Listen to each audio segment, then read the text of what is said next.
comes back to air quality for us. And thank you for whoever on our staff remembered to hit the record button. Appreciate that. So we have a very full agenda. We go to the next slide. Of course, reminder for everybody to keep yourself muted if you're not speaking. We're going to take just a couple minutes. I'll take a couple minutes at the very beginning just to set the stage a little bit on why solar is important for us at the regional level at the North Central Texas COG. And then we'll hand over to a couple speakers, excellent speakers that we've got from SolSmart and from Solar App, and also Wayne from the City of Irving, and then we'll have some Q&A. We will be posting most of the slides as well as a recording of today's session on the conservenorthtexas.org website. Under news and events, there's an event archive, so that's where you can go to find this after the fact if you'd like to revisit something. Next slide. So we are going to do a little bit of polling today. So Krista is going to help me with that. But if you would go to pollev.com/NCTCOG ENV444, or you can text us at NCTCOG ENV444 to join. And we're going to start with just a couple polls just to kind of get a pulse of the audience today. It helps us, helps all of our speakers kind of know who they're talking to in terms of the perspectives that you're coming from. So hopefully everybody's ready to go with that. And Krista, I'm going to hand it over to you.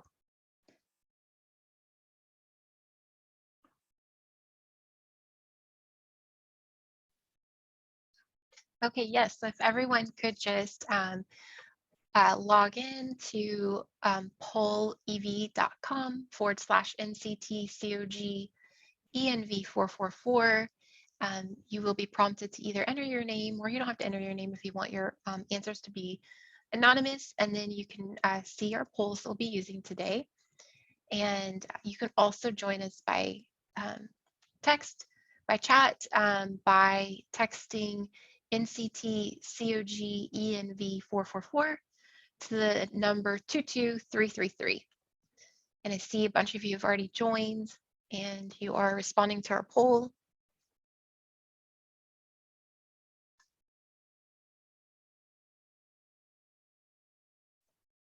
I'll give it just a moment because I know that sometimes it can lag just a little bit. Okay. All right, so we'll go ahead and go to our next polling question.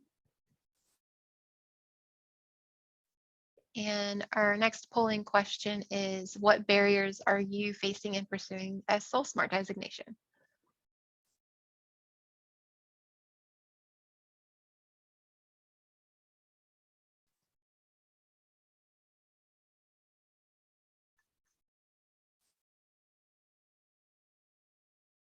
Okay, so it looks like our polling has stopped. So I think we can probably go ahead and move on. So it looks like, and if you do respond other, if you don't mind putting in the chat what that other barrier might be, we would definitely be interested in hearing what that is.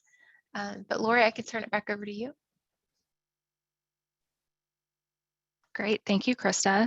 So I have to admit, I'm kind of excited that so many of you are not at all familiar or have not tried SolSmart designation yet. So hopefully this today will be really helpful for you. So what we want to accomplish today is to give y'all information on what SolSmart designation is and kind of how you might be able to get jump started in pursuing that designation, so that leaving today's webinar, you feel prepared to take this through your internal organization. This is mostly for cities, so take this through your city and see if you can't start moving down the path towards that SolSmart designation. So with that, I want to talk a little bit about why this is important to us at a regional level, why COG has energy management, efficiency, renewable energy, which incorporates solar as one of our key emphasis areas, and we're really expanding a program in that space. And a lot of this comes back to air quality. We have an ozone non-attainment issue, as hopefully everybody from the region, if you're from the Dallas-Fort Worth region, hopefully that's not news to you. A lot of that is associated with the transportation system, but some of it is also attributed to power generation. And so if we can expand the use of renewable electricity, clean solar electricity generation, that helps mitigate the impact of electricity generation when it comes to our air pollution. And that's especially important because we are a very fast growing region with all of the population growth, all of the economic activity. We are going to continue to need a lot of power. And we want to make sure that that power is clean, but also reliable. So bringing us to that next point, especially thinking about things like the winter storm last year, the more we can have local generation, not be at the mercy of more distant generation sources, keep it local, that's going to provide more resilience and opportunity for greater ability to respond and to get things back up and running in many cases. As a NCT cog, of course, we want to facilitate our local governments and in your efforts to pursue renewable energy efficiency measures. And so we're developing resources more and more at the regional level. We would love to hear from you. If there's something specific that you would like to see us provide, please feel free to put in the chat what those resources might be. Reducing costs, the more we have clean and low cost generation electricity, renewables tend to be lowest cost after that initial installation, lowest cost over time. And then providing consistency among the region. SolSmart is a really great way to increase the level of consistency from one local government to the next in terms of how local governments kind of manage solar. And then we want to, of course, support our member interest. Next slide. So we, as North Central Texas COG, have a designation as a SolSmart region, and part of that designation was setting up goals for ourselves. And so I'm not going to necessarily talk about all of these, but you can see we have things about establishing and tracking metrics, developing a plan, expanding the use of solar in all sectors, residential, commercial, and utility scale. But key on this slide is that we want to secure SolSmart designation for at least 10 more cities in the region.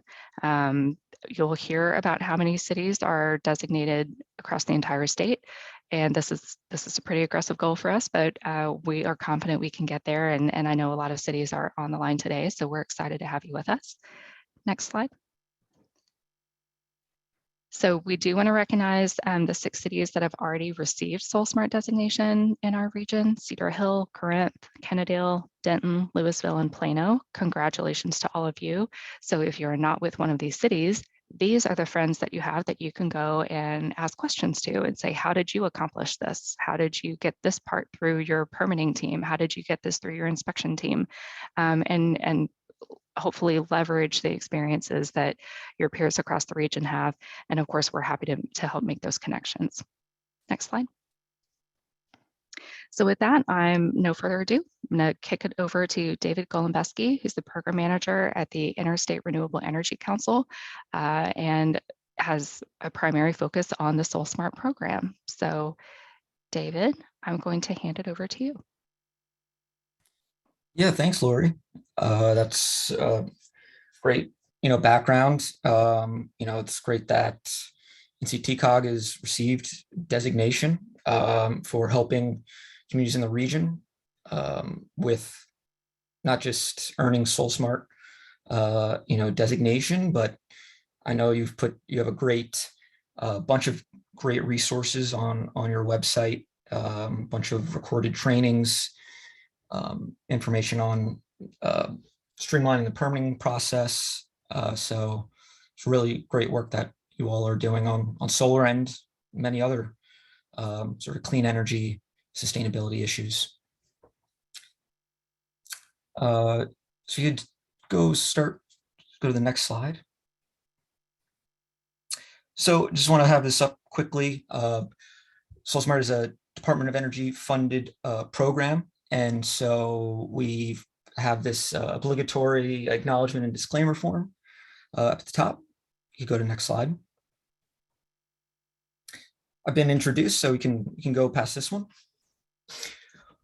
So it sounds like there's a lot of people who are familiar with SolSmart, and so that's really great to hear that you all are interested, and very excited to introduce you all to the program.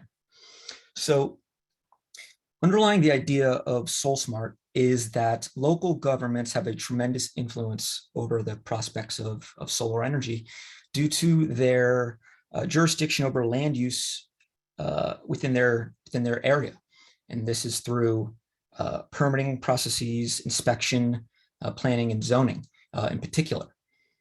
And so that is, a big reason why SolSmart was created. So SolSmart is a national designation and technical assistance program that helps local governments make it faster, easier, and more affordable for their residents and businesses to go solar. And SolSmart, the key question that I often get is, how does SolSmart do this? Well, if you're familiar with programs like the Tree Cities USA, a program where a community will be receive certification for have a bunch of trees, tree friendly, or perhaps LEED certification for energy efficient buildings. We are very similar to those types of programs where we have a set of criteria, and we have these, sort of a set of national benchmarks for a local government to be solar friendly or solar ready.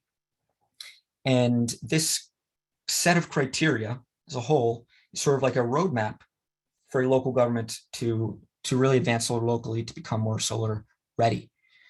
And all our criteria is split into 5 categories.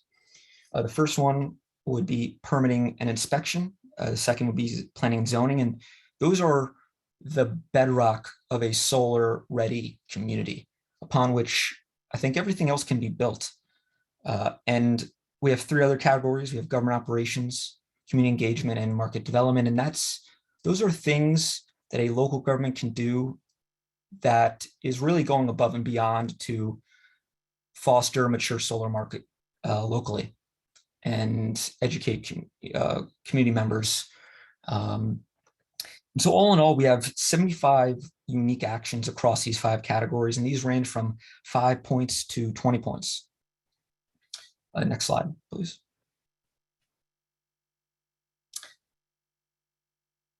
So SolSmart designation recognizes local governments that have addressed local barriers to solar energy and who have fostered the growth of mature solar markets.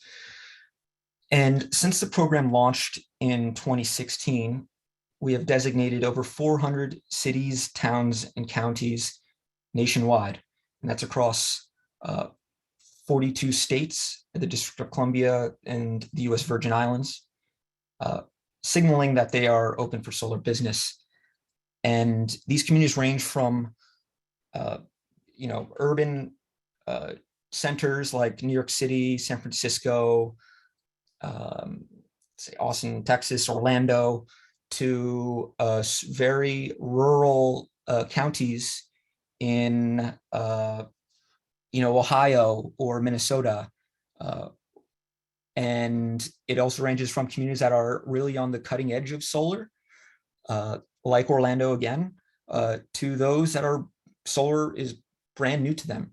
And they maybe have never had a solar installation or had to permit a solar installation. And so wherever you are on that spectrum, SolSmart there's some value that SolSmart can provide. And, with all of this criteria, to help meet this criteria, we provide free, no-cost technical assistance to help you reach designation, to help you meet your solar goals. Next slide. So Lori went over this a little bit, but in Texas, there's 12 SolSmart communities in total. So just wanted to mention that. Lori's touched on that, so we can go to the next slide. And just some background on who's involved in the SolSmart program. So I am with the Interstate Renewable Energy Council, and we are the leads on the technical assistance side, if we had to split the program into 2.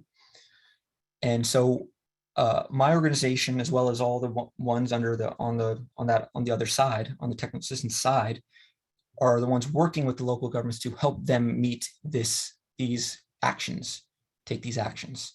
So we have a great team. We have the National Renewable Energy Laboratory, a National Association of Counties, National League of Cities, Great Plains Institute.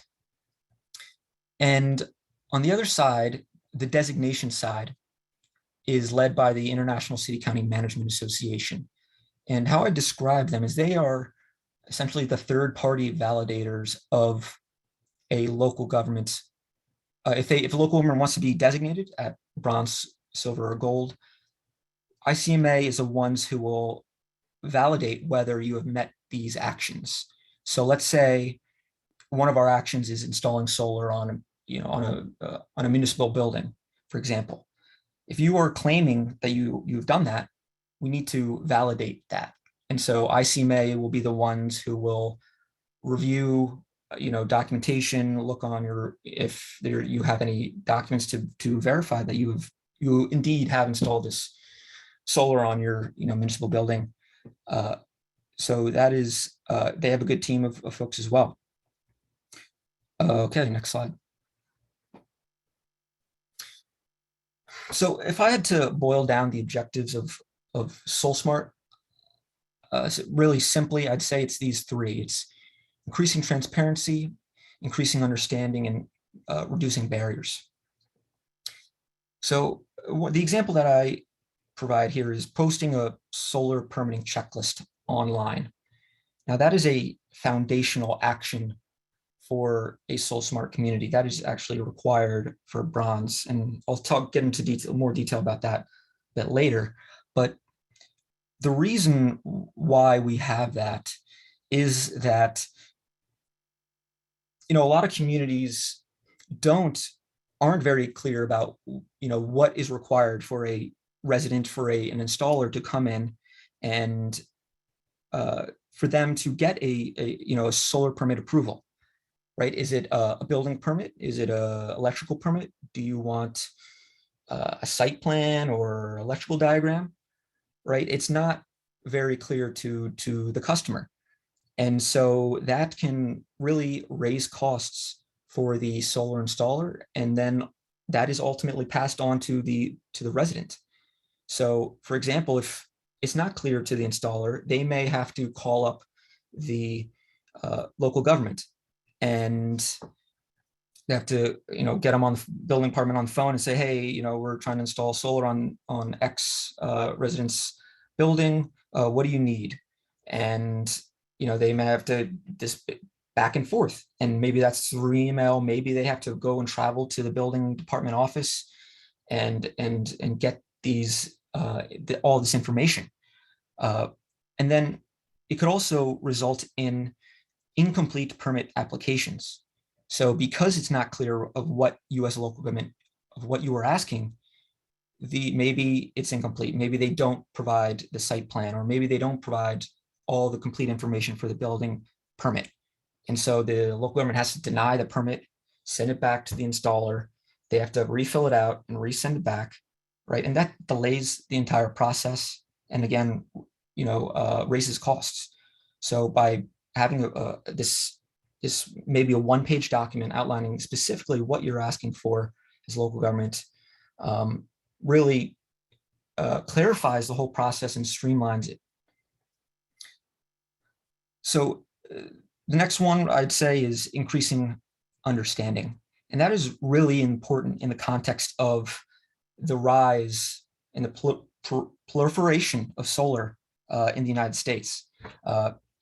Right now, solar is booming, and I think particularly in Texas. And so local governments are going to start receiving an influx of calls from installers saying, hey, we want to install solar on this building. And it's going to be a lot to handle all those different permits. And so, and to inspect those projects.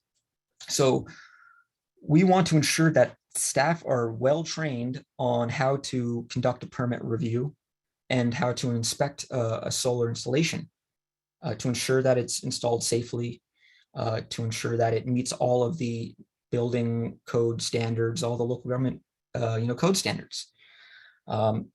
And so that these permits are all processed pretty efficiently. Otherwise, it could take a lot of time and just excess staff time, and maybe create delays. So ensuring your staff are all well trained on reviewing solar permits, inspecting is definitely really important. Reducing barriers, trying to reduce the permit processing time. We've seen some communities that can take a couple weeks, maybe a month to process a permit, solar permit, and that again raises costs passed on to the consumer. And within the zoning code, if you don't have explicit regulations, that creates uncertainty, which is a barrier. And that's something I'll talk about a little bit later. All right, next slide. So just want to touch on the designation structure. We have 3 designation levels. We have bronze, silver, and gold designation. And for each of those levels, there are specific actions that need to be met, which are these prerequisites. And then there's also a certain number of points that are needed. And I'll touch on these in the next few slides. If you could go to the next slide. So for bronze designation, the first thing you need is a solar statement. And that outlines your commitment to participating in the program and lists out what your goals are for participating. So it could be, we want to streamline our solar permitting process. We want to create clear regulations for rooftop solar, or for maybe large scale solar if you are more sort of remote area. And then, send that document to us, have it signed by an official, and have that sent back to us, and that checks that box. Number 2 is that permitting checklist that I was detailing. Just again, detail what are the permits that are required, the other required documents and steps to your community's permitting process for small rooftop solar, and have that posted on your local government website. 3 is a solar zoning review. Now, this is conducted by the SolSmart team. I'm a technical assistance provider, so if I was assigned to your community, I would at one point go and look at your zoning ordinance or your zoning code and identify potential gaps and restrictions or barriers to solar that exist within your zoning code. And so I'll put together a memo outlining what the findings of my review, maybe some recommendations, some potential code language. I'll compile that in a memo and send that to you all for your review. Now, you don't have to complete this action. You don't necessarily need to adopt any of the requirements, but we ask you to compile, to acknowledge the findings. But if you do end up adopting, some of these recommendations, you could earn a bunch of other points. And then for bronze, you need 20 points in permitting inspection, 20 points in planning and zoning, and 20 points across the other 3 categories. Next slide. For silver, I'd say, the 2 big things are having the training for permitting staff on solar best practices, and train inspection staff on solar inspecting best practices. And also, if your code is silent, it has no solar regulations for rooftop solar, we would ask that you put together a solar zoning determination memo, trying to create some clarity around how you interpret your code. So, solar, maybe you'd say in the memo, our code is silent on solar, but we interpret rooftop solar as an accessory use and is therefore allowed by right in all major zones. You must adhere to all height requirements, so on and so forth. So that creates some clarity for the resident, for the installer, knowing, okay, this is where the local government stands. And then you need 100 points in total. Next slide. For gold, we would ask for local government needs to have a statement confirming a 3-day business turnaround time for a small rooftop solar permit. And we'd also, within your zoning ordinance, your zoning code, have explicit language that says that accessory solar, so rooftop solar, for example, is explicitly allowed by right within all major zones, and that there's no explicit or major barriers to rooftop solar. So screening requirements, aesthetic requirements, subjective design reviews, so on and so forth. And then 200 points total. Next slide.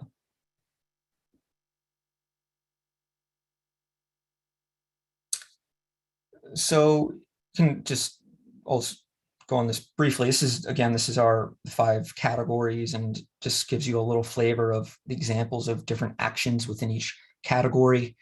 This is something you all can go to look at more, after the this. But just wanted to have a slide on with a little bit more detail on some examples. Next slide. So, this presentation is about tips to earn SolSmart designation. So I want to touch on what is the pathway to earning SolSmart designation. So I mentioned that the permitting checklist is a really important piece to it. So that action is not worth any points. It's a prerequisite. But if you include specific information on your solar permitting checklist, you can earn a bunch of other points. Now, we have a template solar permitting checklist that is fantastic and has been used by a ton of communities as a starting point for a solar permitting checklist. And I had a screenshot of what that template looks like on the right-hand side. And we call out as a comments what you would like, what information you need to include and what points you'll get, right? And so I've highlighted that here. So if you indicate that within your community that residential solar permits for rooftop solar are less than $500, you earn 5 points. If you only require a building permit application form for rooftop solar, you get 5 more points. If you require less than two or less inspections, so let's say it's a rough-in inspection and maybe a final electrical inspection, maybe you'd earn 10 points.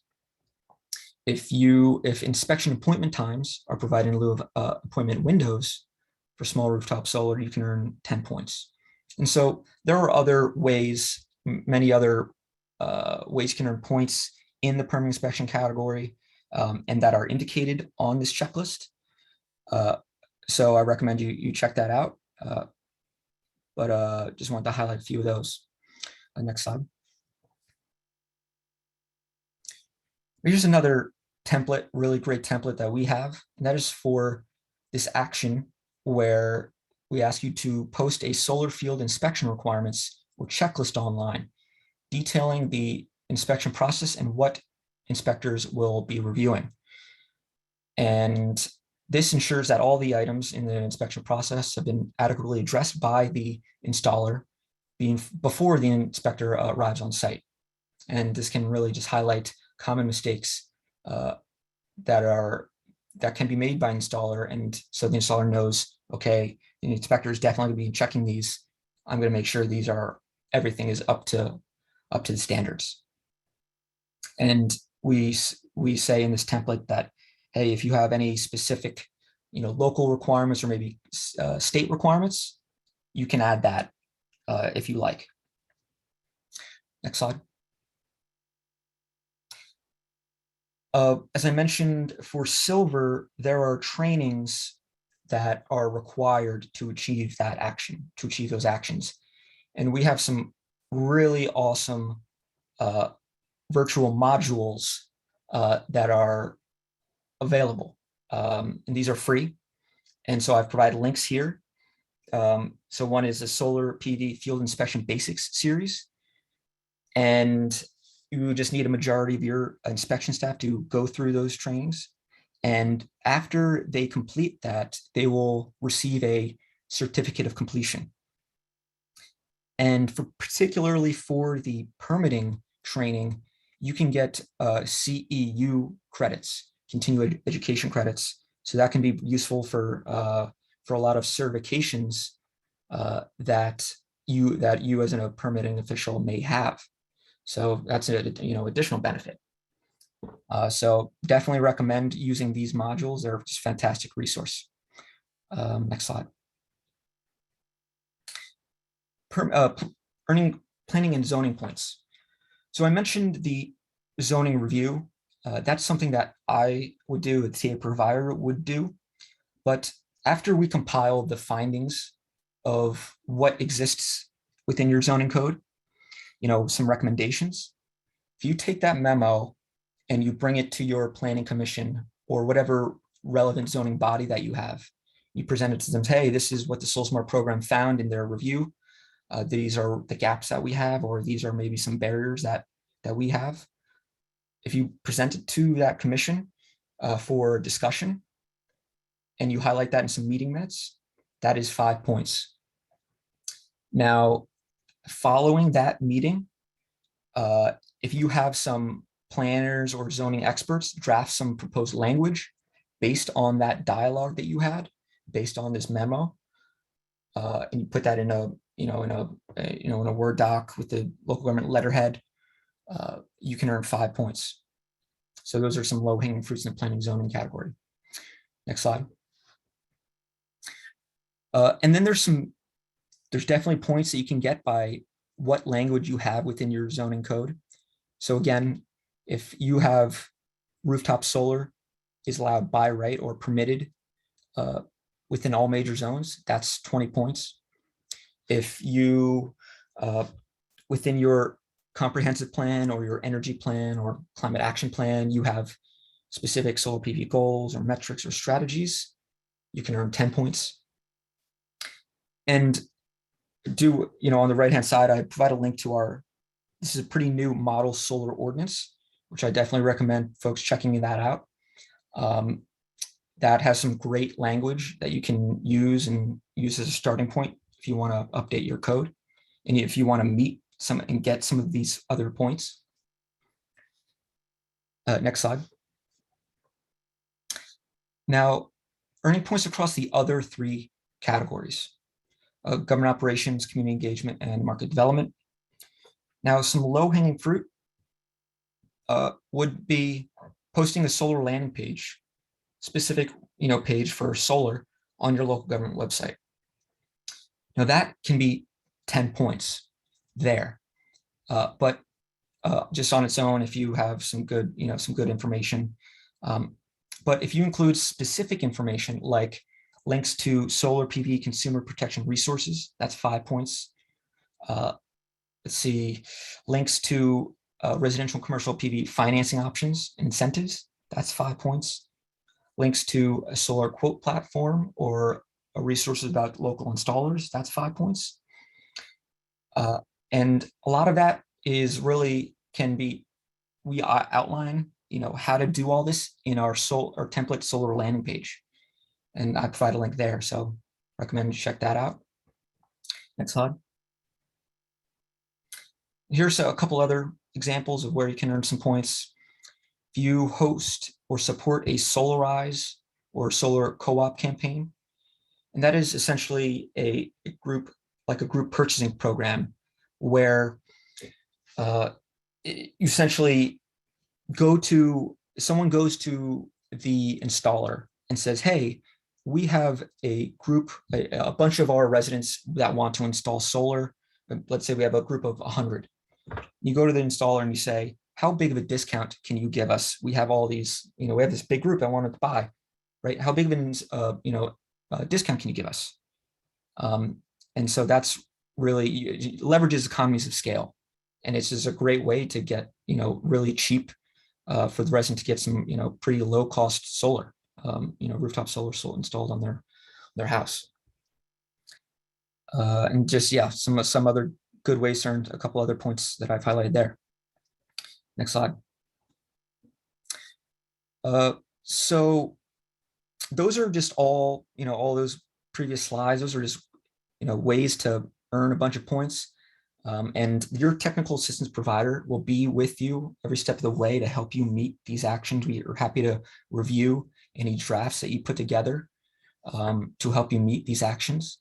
We will develop a plan of action for, okay, and craft a plan that is really unique to your community, what goals you have. And so we will lay that all out and start to attack, start a plan of attack. And the key piece of all this is gathering the proper documentation to verify that you have achieved these actions. So we'll want to gather a link to that solar permitting checklist, or again, that, link to show that you installed solar on City Hall or a municipal building, right? That's a real key piece of the program. Next slide.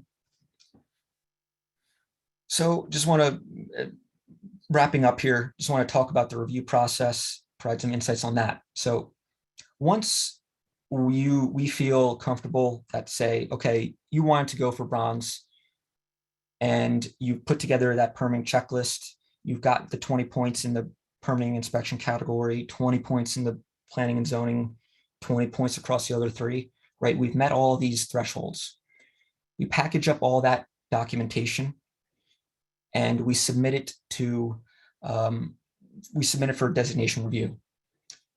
Now, designation review team assigns 2 people to review the application. They independently evaluate the claims made. So you say, I installed solar on a municipal building.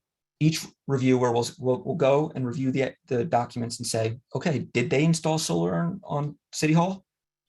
If they did, okay, check box, right? They go line by line through each action that you are claiming. And after they each do their review, they will compare their findings. And hopefully they both agree. And after they, hopefully they agree, they will generate a report with, saying, yes, they did install solar in a municipal building, 20 points earned, right? They'll compile that in one final report. And at the end, they'll say, okay, they got all met these thresholds, they've earned all these points, they've been designated SolSmart Bronze, SolSmart Silver. And then we share that with the community. Next slide. And so, yep, we'll notify you. We will say, congratulations. We will send you a communications toolkit with some logos, with a template press release. We will send you a SolSmart plaque commemorating your bold efforts to advance solar. We can help you post some social media, maybe even host a designation event, and just to promote the designation. Next slide. So these are just some photos of some local governments holding up their plaques, their bronze, silver, and gold plaques. And so, yeah, once you achieve that designation, it's time to celebrate, to just commemorate all the amazing work that you've done to streamline your solar processes and help your residents' businesses make it, install solar more easily. Next slide. That's all I have. I want to thank everybody for having me. If you have any questions, please reach out. Thank you, Dave. And I will say those plaques are indeed beautiful. We have one of our own that we are working on getting hung up somewhere on the first floor so everybody can see it and hopefully be inspired to follow suit as they walk by.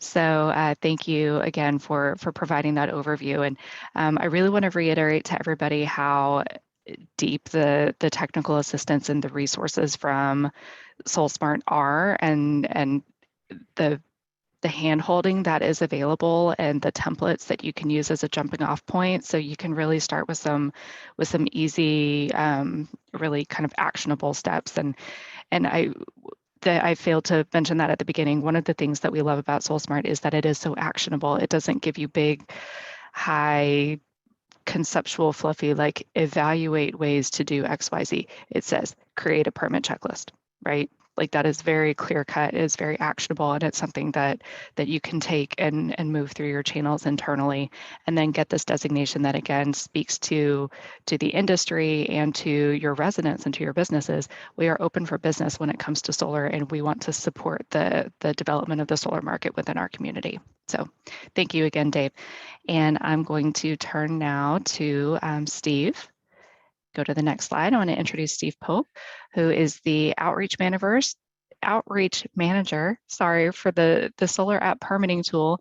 And he is with the Solar Energy Industries Association and is going to hopefully give everybody a fabulous idea of something that they can take from here, including some of you who are on the call who already have SolSmart designation. Maybe you can still make some enhancements here. So with that, Steve, I'll hand it over to you. Hey, thank you very much. Really appreciate it. Nice job, Dave, as always. So hi, everybody. Steve Pope. I'm the Solar App Outreach Manager, which means I reach out to a lot of you on the call or talk to some of you in the building departments. So hopefully we'll have an opportunity to chat a little bit further after this. So Solar App stands for the Solar Automated Permitting Process. And what Dave has gone through, think of as more of the framework, and Solar App as more of the tool set. So we're really a toolkit that helps you streamline, standardize, and automate the permitting process for both solar and storage and main panel upgrades. So also, three things that kind of are key to developing and showcasing solar in your community. If you want to go to the next slide, I just realized that yeah, we weren't catching up, and you can skip to the next. And these are three questions. I don't need you to answer them to right now, but I do want you to be thinking about them, because these are kind of the fundamental challenges that we ask when we're working with a new local government. What are the challenges that you're currently having? How many days does it take you to get these permits issued? And then, what are the challenges you're facing with solar permitting in your area now? Because those are what we're trying to address. If you want to go to the next slide. Fantastic. All right. So Solar App is developed by NREL, at the National Renewable Energy Labs. And we've collaborated with a team of experts shown on the slide here to develop this online permitting platform that is, again, going to automate solar rooftop for plan review and produce code compliant approvals instantly. And we've worked with industry groups and code bodies like ICC and UL and building safety community, as well as local governments, to develop Solar App. This is an overnight sensation that took 10 years to come to fruition. So the platform for all of you here is free to adopt. I want to just reiterate that. It costs $0 for you to adopt a plan checking system that can get about 70 to 80% of your workload off of you. And it is only a matter of time to evaluate and time to implement, and after that, it's done. It's paid for by a $25 application fee that the installers pay for themselves. And again, it's totally separate fees from what you guys are currently collecting. This is it's totally separate. And again, the idea behind it is to get an automated permit through this system. And data shows that economic growth also compounds once permitting moves to an all online system. And it grows even more so once that process incorporates the instant permit approval. As an example, once the city of San Jose took the step of automating PV approvals, they experienced a 6-fold increase in their growth. And the resulting economic growth from the automated permit creates an infusion of local resources and generates a greater deal of government revenue with less effort. And I want to be really clear about that, with significantly less effort. Additionally, Solar App is meant to make online automated permitting processing more accessible. Expand that no-touch processing can be very important for continuing installations during times like COVID, but also when your staff is just simply stretched too thin, or when remote operations are becoming essential, and we're certainly seeing that now. If you want to move to the next slide for me. And we want to highlight that local governments and rooftop solar are allies in pursuing the set of shared values. Each stands to mutually benefit in furthering public safety and environmental outcomes. And quality is also important to us. So Solar App aims to improve the quality of installs and inspection records. And regarding that economic development, during difficult economic periods, solar remains popular. If you're not aware, solar has actually had some of its best years during this pandemic, and it can bring in revenues where other industries cannot. Rooftop solar has been growing for the last 10 years straight, and that trajectory is not expected to change in the foreseeable future. While rapid growth can be a good thing for the community, the volume of solar permits can strain your city resources. And I'm sure some of you on this call are feeling that now. The capacity for local government to respond to permitting volumes will significantly impact the potential for economic growth in any jurisdiction. Hence, it's an opportunity for us and local governments to work together in supporting your constituents' desires to go solar. And if we can skip to the next one, thank you. So here's the Solar App eligibility, and I want to take a second to pause here, because this is not wholesalely going to change the way you permit. It is going to change the way you permit for about 70 to 80% of the solar permits that you currently do. We can automate those kind of cookie cutter ones, get them off your desks quickly by automating that. But for a good portion of your permits that you're going to get, they're still going to go through your traditional system. And I want to be clear about that, because it isn't you're moving to Solar App and you're getting rid of everything else. No, this is an assistance. This is a way for you to be more effective utilizing less. And that's the concept behind this. So currently it is, again, just residential PV. We do support the NEC 2017 and NEC 2020 codes, as well as IBC 2018 and 2021 codes. So I know some of you may be in the process of moving to one or the other codes. We want you to know that we were able to support that, regardless of what you guys are moving to. We don't do everything, as you can see here. No wood shake roofs, no metal roofs with larger than a 15 per square foot snow load. We do as I mentioned earlier, we do also do main panel upgrades, which is a big deal for older housing stock that wants to go solar. They need to have that main panel upgrade before they can do so. We are also going to be adding on EV charging, and we are in the process of finalizing the pilots of residential storage. I want to just touch on EV charging, because I do think it's important. We believe that EV charging, EVs in general, are going to help this move solar in general. EV adoption does seem like that's where the entire auto industry is moving. I don't know if you were watching the Super Bowl, but there was a lot of ads for EV cars and trucks, and we believe that those mobile batteries are going to be important for us to recognize, and hopefully for you to recognize that that's the way the industry and the auto industry in general is moving, and how that's going to have a knock-on effect to solar. Because once homeowners see that their electric bills have gone up from the EVs, and if they can go solar, we believe that a lot of them will. If you can go to the next slide, thank you. Yep, that's it. Thank you. So there's been an abundance of interest in Solar App. If you're aware of it, we did launch it, and it was primarily in California and Arizona. California obviously is the leader in solar installations, but Texas is closing in very quickly, and I think we should be having some new Texas jurisdictions adopting very soon.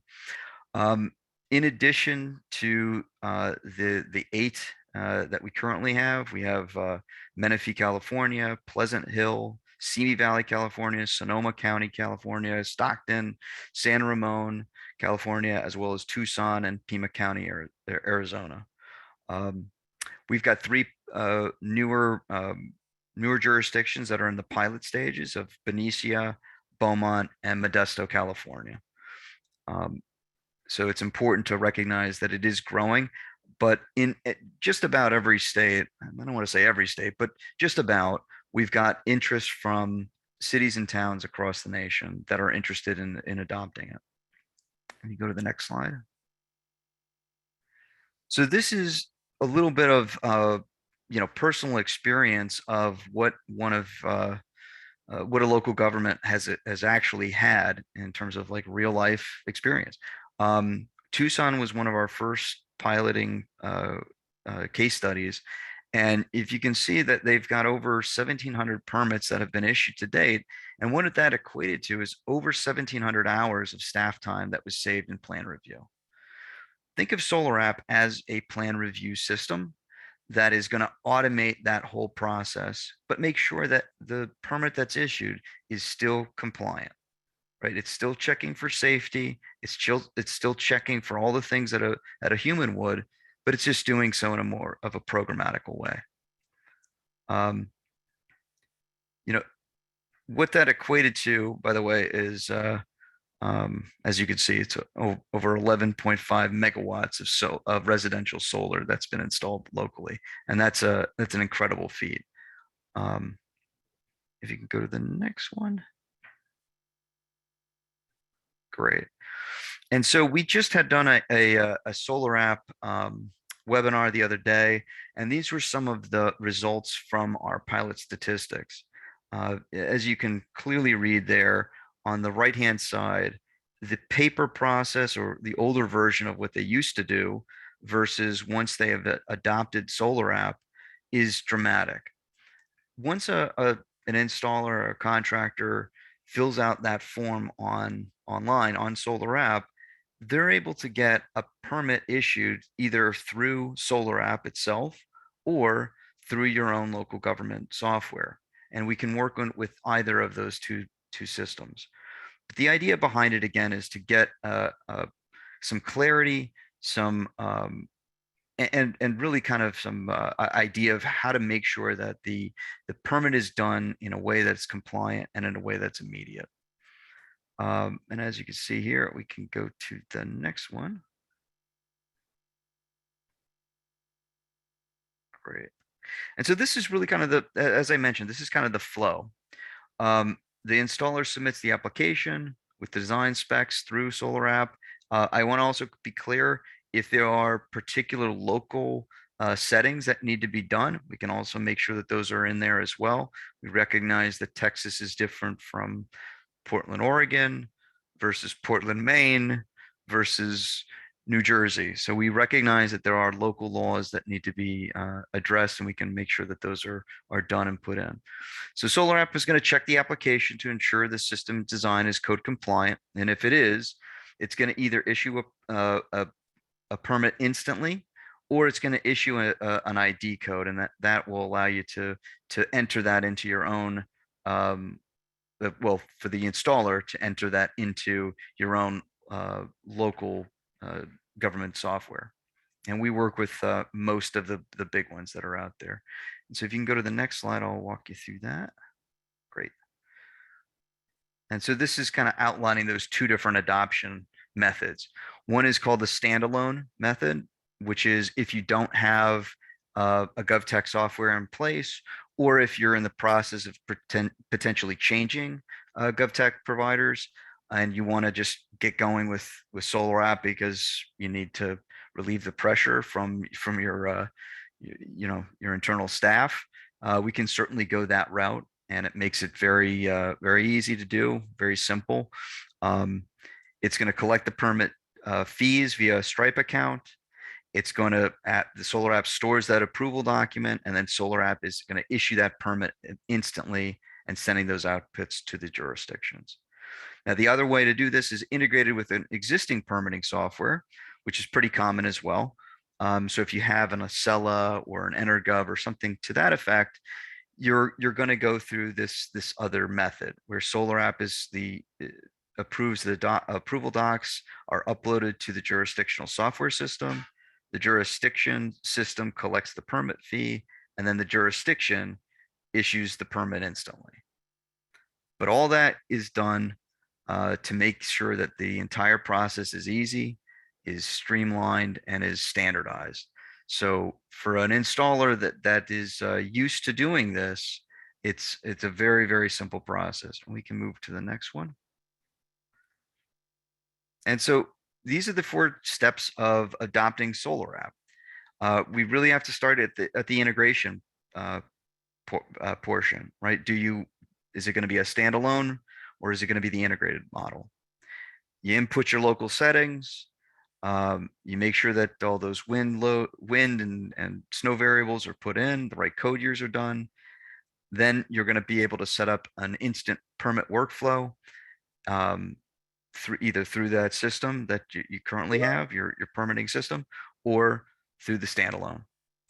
And then we're going to move into the launch, where you're going to be basically inviting a couple of installers, local ones we prefer, people that you've done work with and trust, that can do a good job, and that typically have a lot of volume, so you can make sure that the pilot is checking to see that it is going to follow your process.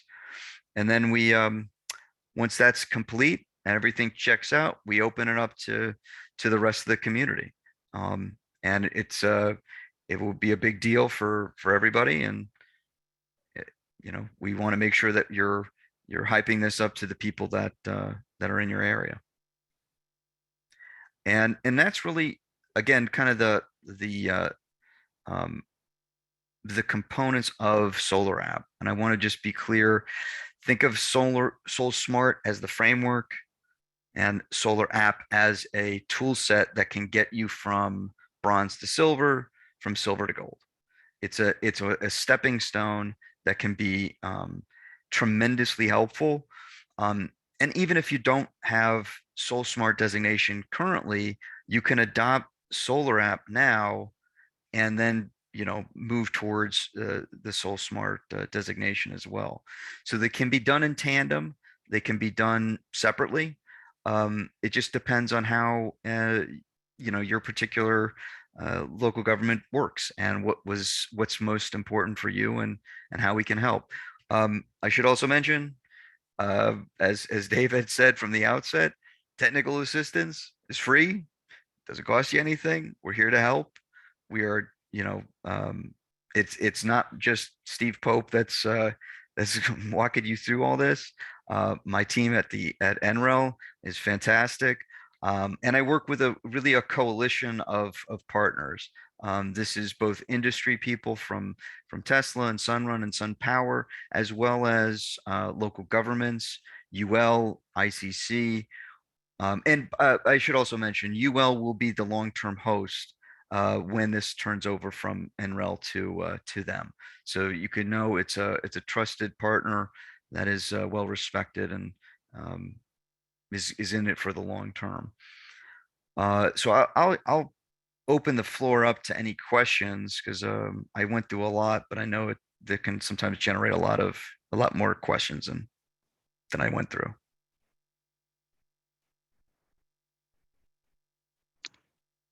Any questions for Steve or Dave so far? Anybody, also feel free to throw questions in the chat. So Steve, I think you had a demo in here, but I wasn't sure how long it takes to do that, because I want to make sure we've got time for Wayne as well.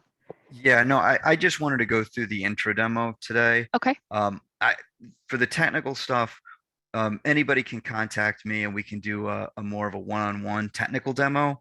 Now that we've kind of gone through this, I think you guys now have a firm handle about what Solar App is and how it integrates into the SolSmart program.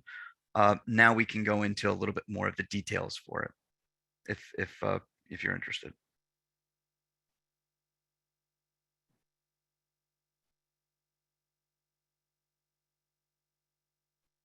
All right, well, not seeing questions.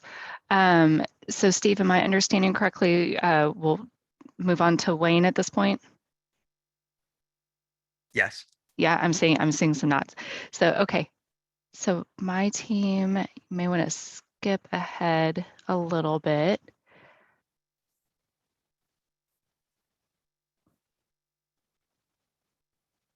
So this is everybody, this is like the sneak preview flash of some of the additional technical detail you'll get from Steve when you go to follow up. All right, great. So then next I'm going to introduce, he may not need introduction for many of you, Wayne Snell from the city of Irving. He's the inspections director.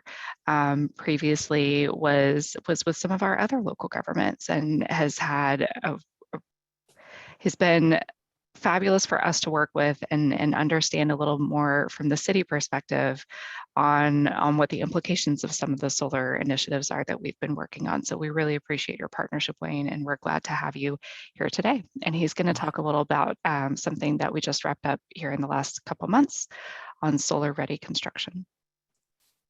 Thank you, Lori. That was very kind of you.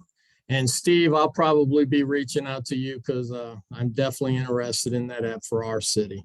But moving forward, so I was asked to speak about the North Central Texas Council of Governments opinion statement regarding solar ready provisions to be adopted when you consider updating your codes. One of the things that we usually don't consider as building officials and code officials is most of the appendices in the back of the code books. This particular appendix makes sense. It allows us the ability to have solar ready provisions that we may not otherwise have if we just utilize the electrical code, building code, etc. And as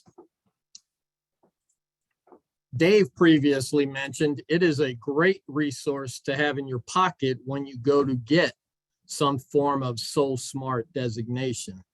For the most part, this appendix identifies location, it identifies areas where solar can be installed on a home's roof.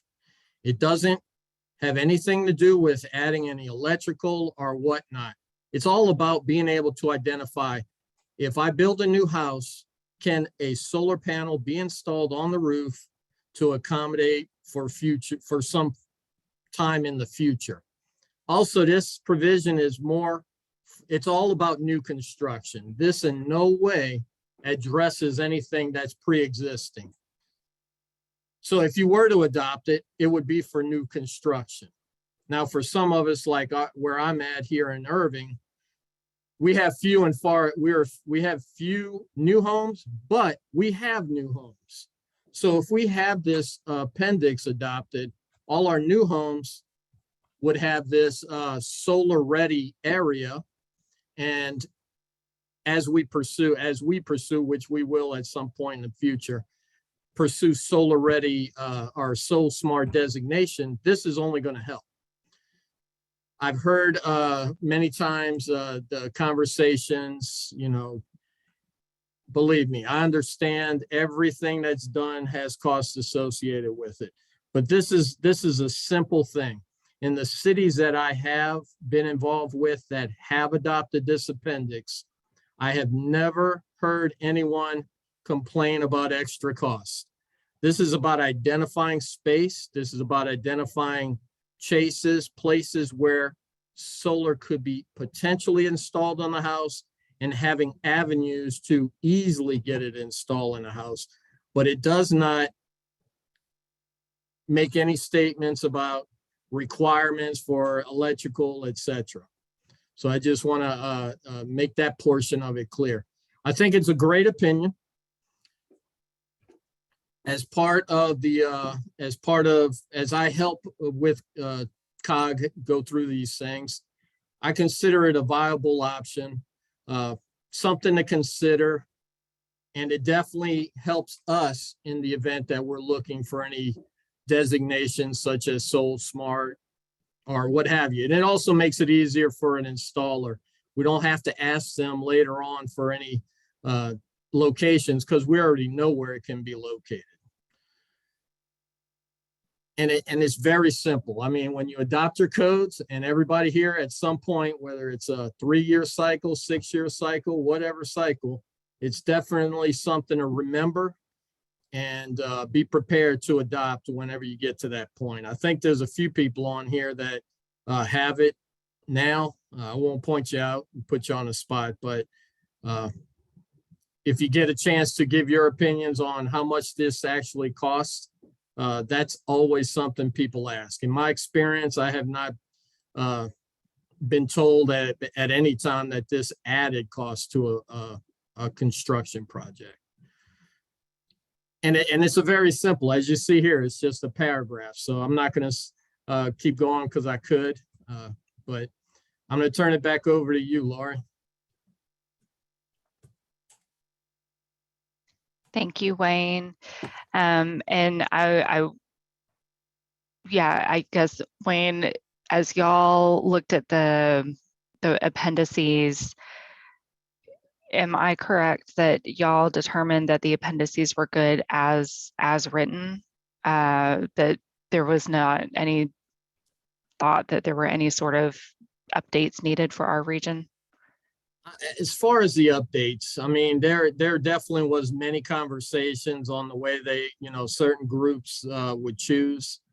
But overall, the way building officials interpret the code, there wasn't any concern to make any form of changes to what is written in the code itself, ultimately.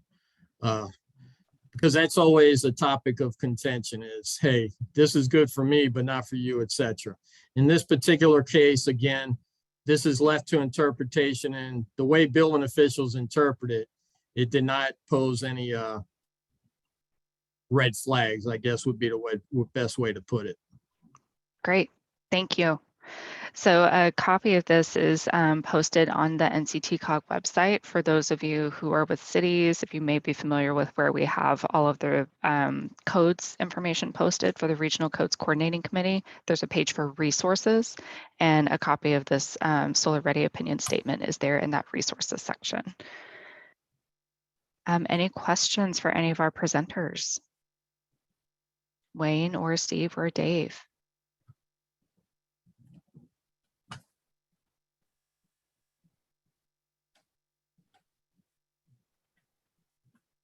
No, okay.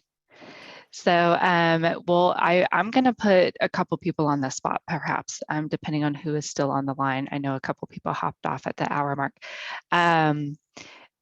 Some of you have already gotten SolSmart designation, and I would be curious to see if anybody would be willing to share a couple words about what that process was like for you. I know it's been a few years for a few cities, but what would be kind of the number one piece of advice that you might give to peers that you've got on the call right now in terms of where to start or what to look out for?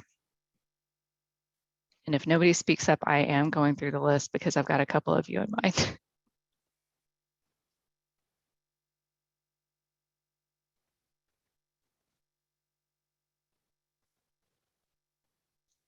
Anybody?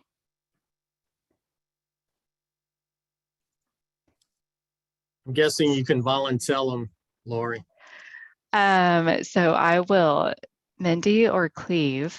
I don't know if y'all were directly involved in what was done at your cities, but have you heard anything from peers, or if you were there at the time when Louisville or Corinth got their designations. Is there anything that you could speak to?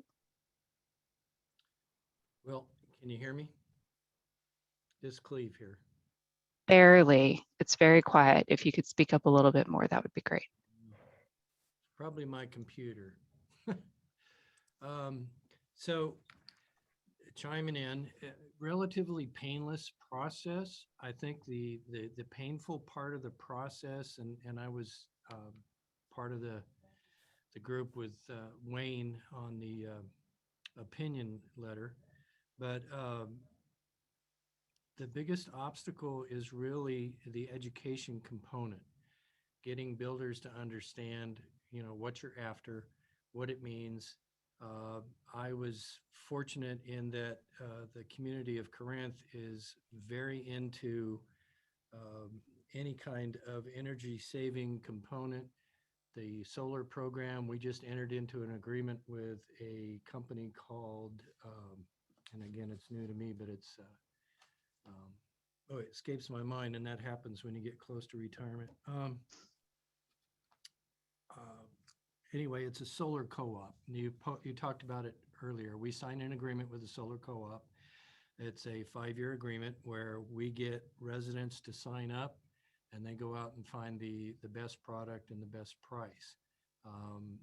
It's my understanding is that we're one of the very few that have done this nationwide, and so it's kind of a pilot process. So there'll be more to follow on that, but it looks to me to be extremely interesting. It's the argument is, you know, are we advocating an industry? And I guess the answer is yes, but also we are looking at the long term for our constituents. When you buy a home in Corinth, you have the most energy efficient home, and you have the option of having solar. And when you do get solar or make that decision, then you have a process to go through where the city and a co-op can find you the best product and the best installation. The other side of that is getting past, and I can say this because I was in the fire service for a long time prior to this life, and we need to keep firefighters off the rooftops. It's dangerous, it's stupid, I'll be real frank. And when I talk to our fire chief and or even our current fire chief now, since Chief Ross retired, they have a policy that if the rooftop has solar on it, that they will not access the rooftop, recognizing how dangerous it can be under fire conditions. So that gives you about 15% to 20% more rooftop for solar panels, solar application. That's a benefit to the consumer, to the constituent. So I have not seen any, although we've had some very interesting discussions, I've not seen any pushback. And a lot of that, it's again, I'll go back to it, it's education. Educating the developer and the builder, what does this appendix mean? What do these requirements mean? With new construction, 90% of it is implied. We've had that discussion. And so at the end of the day, it's a good program. And we achieved, I always tell this story, my city manager, Bob Hart, who's real active in COG, he came down to me and said, I want to get SolSmart designation. So, okay, so I went for it, and I was very proud of the fact that I achieved silver. And he sat in my office and he was quiet for about 30 seconds. And he said 2 words. He said 1 word, actually, he said it twice. Silver. Another 30 seconds went by. Silver. So I knew what he was implying. So we immediately went for the gold, and when we got it. And it was, I thought it would be a really hard process to get to that point, but it actually, again, with the guidance from the SolSmart community, we were able to achieve that. And so we're very proud of that. And any cities that want to know what they need to do to get to the gold, just give me a call. I'd be happy to share.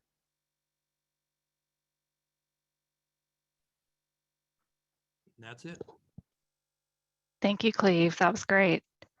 Really appreciate that testimony.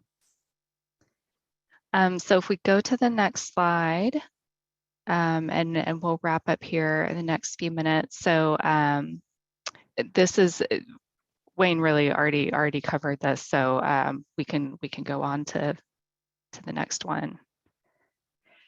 So wanted to just kind of wrap up by highlighting that at the regional level, we have several resources available to our communities to help get you jump started on that path towards SolSmart credit.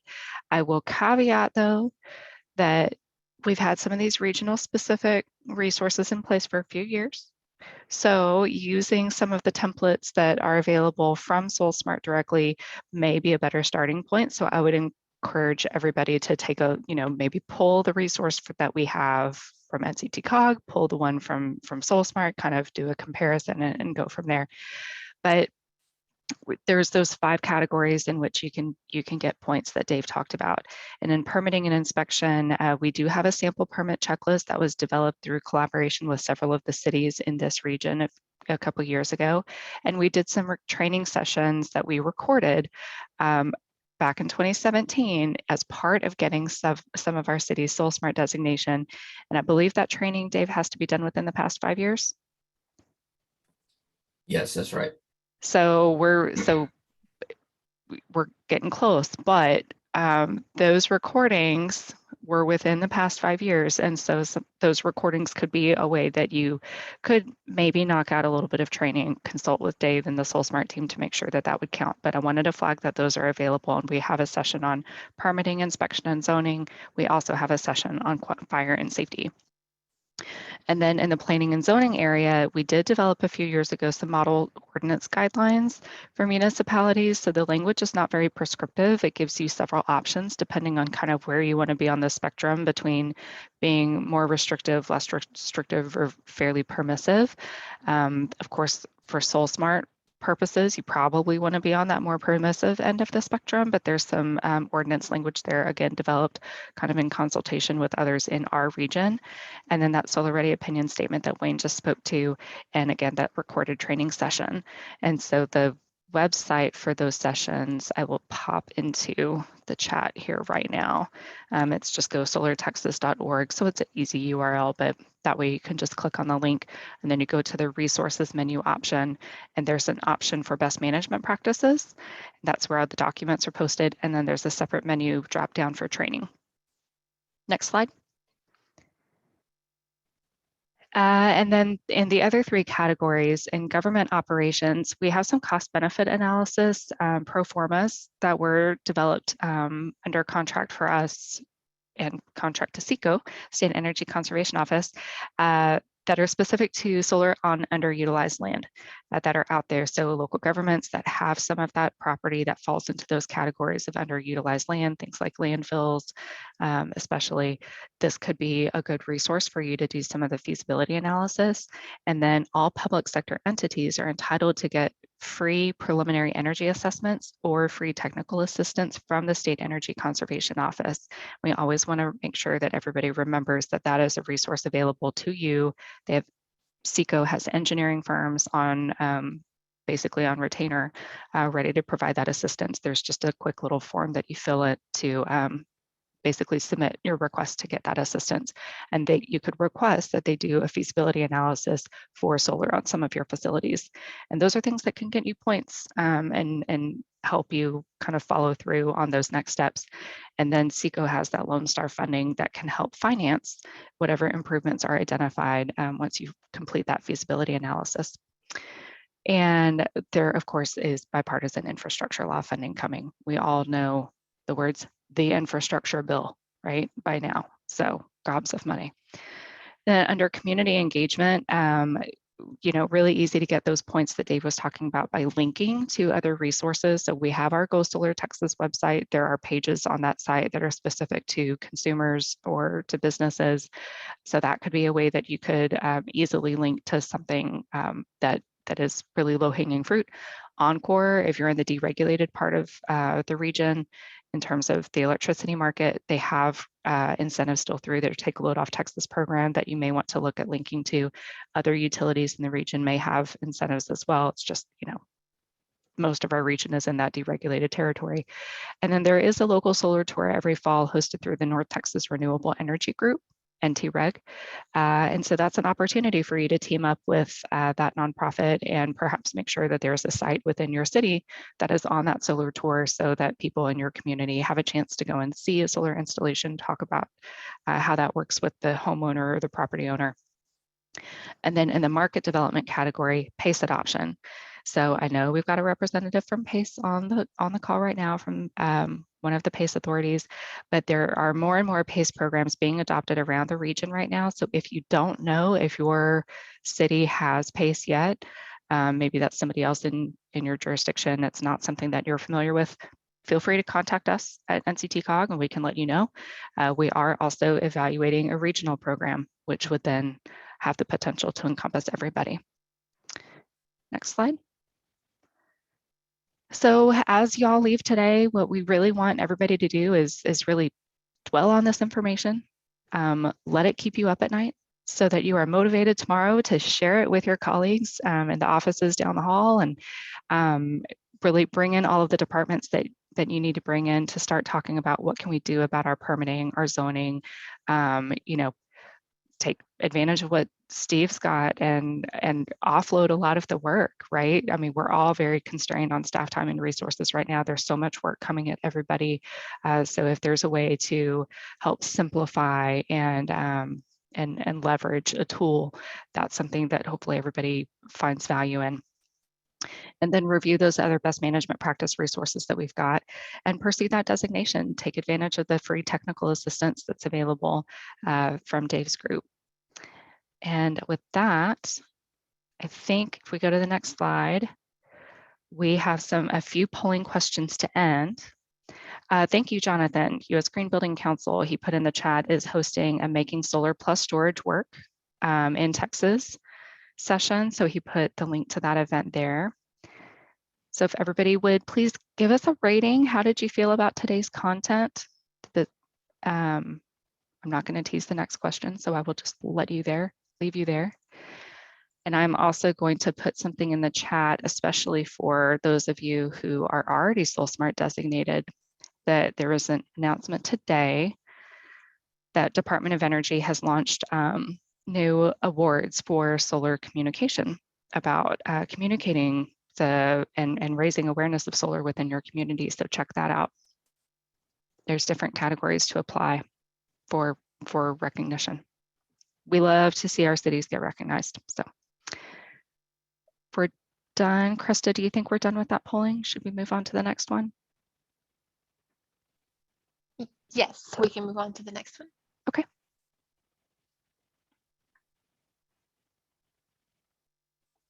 And then did today's webinar increase your knowledge on the topic of SolSmart? I'm sorry, you guys.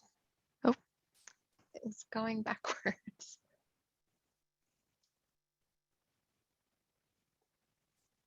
Okay. There we go. Perfect.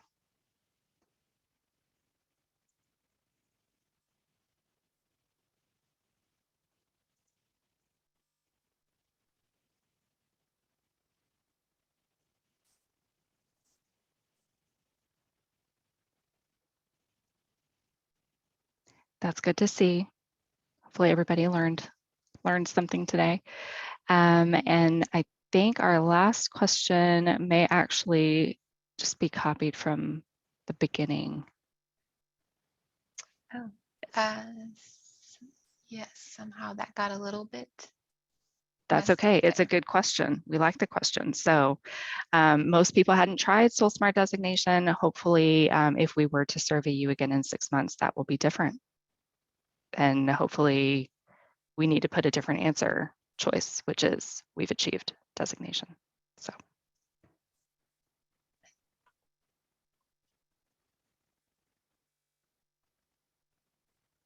think that's it. So with that, you've got my contact information. We also have an email address, energy@nctcog.org. Just, sometimes there's different staff points of contact on different things, so you can hit that one email address and get to quite a few of us all at one time. So just memorize that one and feel free to just, when in opportune moments, when you think of some burning question, just hit that email address and we'll get it eventually. But before we adjourn, last call for any questions. We took notes of who was on the call. So be expecting hopefully to hear from us in the near future. We would like to see if there's anything that we as COG can do to support y'all, y'all being the municipalities in particular, kind of taking those next steps. So we'll be reaching out in the near future. And thank you, Steve. Great email there, team@solar-app.org to get to the solar app people. Jonathan asked, have any cities adopted the solar app? Yes. Yeah. Oh, in the region, not yet, Jonathan. We're close, and unfortunately, I'm not able to reveal who those are. But Texas is definitely a region that is interested. There are many different local governments that are right now, evaluating it very intensely, and we're getting some to pilot. So we should be able to start saying some of that stuff soon. But they're not quite at a stage where I can, put them on the slide to say that they're officially piloting. And I believe last year, Department of Energy released challenges to the country. They had a summer of solar, I believe is what they called it. They had a challenge for cities to become SolSmart designated and a challenge for cities to adopt solar app.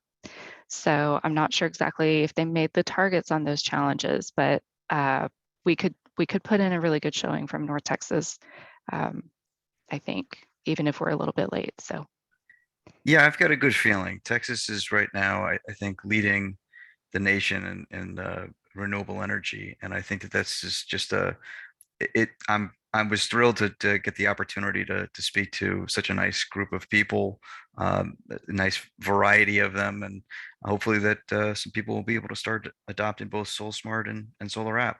Hope you guys continue to be leaders. thank you, Steve, and thank you to all of the cities on the call who helped put us in that leadership position. So y'all do have a very heavy hand, a very heavy role to play in the success of this region and the success of us as a regional agency. It's really a reflection of y'all's engagement. So with that, if there's no burning questions at the last minute, somebody raise your hand if there is. Otherwise, I want to thank again our speakers. Thank you, Dave, Steve, Wayne, for taking the time to prep with us in addition to being on this afternoon. Thank you all for taking an hour and a half of your day. I know everybody's very busy, so we really appreciate you giving priority to attending with us this afternoon. So thank you so much, and we'll post the recording soon, as I mentioned, on conservemoretexas.org, so you can share it with colleagues, and we'll be in touch. Everybody have a good afternoon. Thanks, everyone. It was a pleasure. Thank you. Bye. Thank you.